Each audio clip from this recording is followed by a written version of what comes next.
या फॅमिलीमध्ये, आणि मी माझं वाढतं वजन आणि ऍसिडिटीच्या प्रॉब्लेममुळे मी हा कॉल या फॅमिलीमध्ये जॉईन झालेला आहे.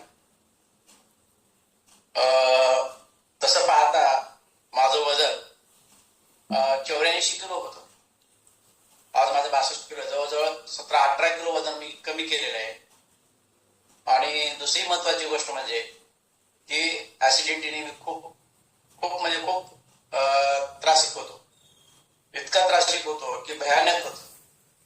आणि ऍसिडिटीच्या बारेमध्ये मला सांगायचं म्हटलं, वजन कमी जास्त होऊ शकतं, हरकत नाही, ते कमी करता येतं आपल्याला. परंतु ऍसिडिटीसाठी मी काय प्रयत्न केले, नाना प्रकारचे मी प्रयत्न केले. 2000 शेवटी मला कुठलाही परिणाम झालेला नाही. 2011ला माझं ऑपरेशन झालं, माझी पित्ताची पिशवी काढण्यात आली. एवढा परेशान होतो. दुनियेमध्ये पित्त कमी होण्यासाठी काय काय केलं नाही उपाय ते मला विचार.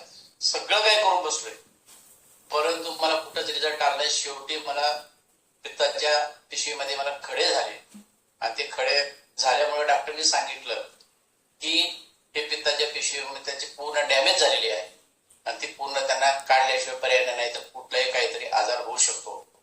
आणि त्यासाठी तुम्हाला लवकरात लवकर तुम्हाला निर्णय घ्यावा लागेल. ठीक आहे, काही हरकत नाही. माझ्या मिसेसनी म्हणलं ठीक आहे सर, मला ऑपरेशन करू शकता, काढू शकता. काढलं, त्याने ऑपरेशन केलं, सगळं झालं. मला वाटलं की आता झालं, संपलं, आता एकदम बरं वाटलं. आणि मग विचार केला मी की आता मला काही होणार नाही. आता पित्त नावाचं हा म्हणजे सगळं माझ्यापासून काढून टाकलेलं आहे. आणि यामुळं एकदम मी हे झालो, फ्रेश झालो. 1 महिना गेला असेल की पुन्हा त्याची जाणीव व्हायला मला.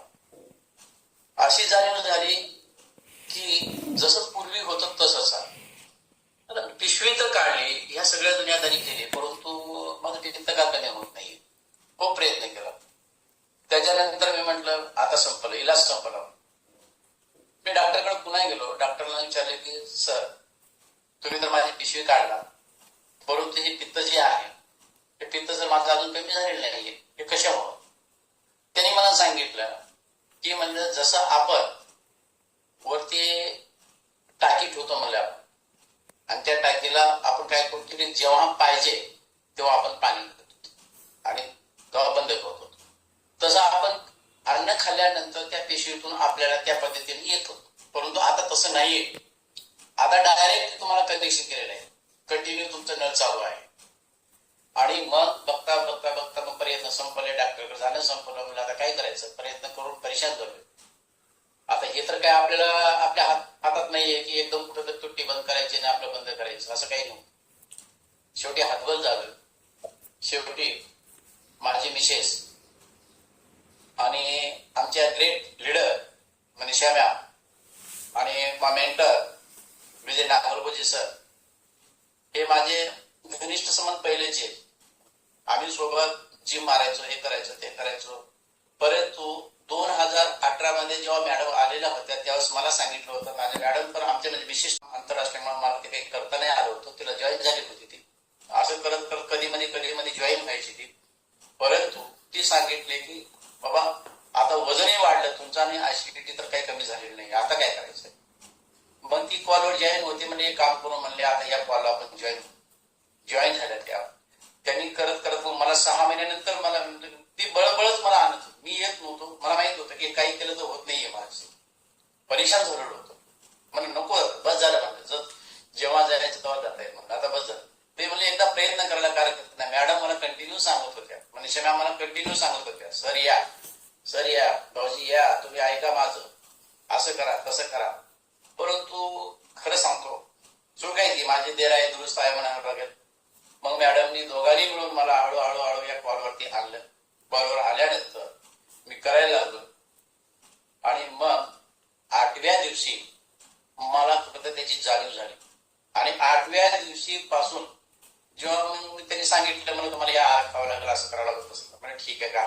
मग सुरुवात केली मी. फक्त 15 दिवसामध्ये तो आहार घेतला. 15 दिवसाच्या नंतर माझं पित्त गायब होतं. इतका आनंद वाटला मला की जगाच्या पाठीवर कुठंच औषध नाही, त्या पित्ताला फक्त एकमेव औषध आहे, ते म्हणजे आपलं हे न्यूट्रिशन आहे.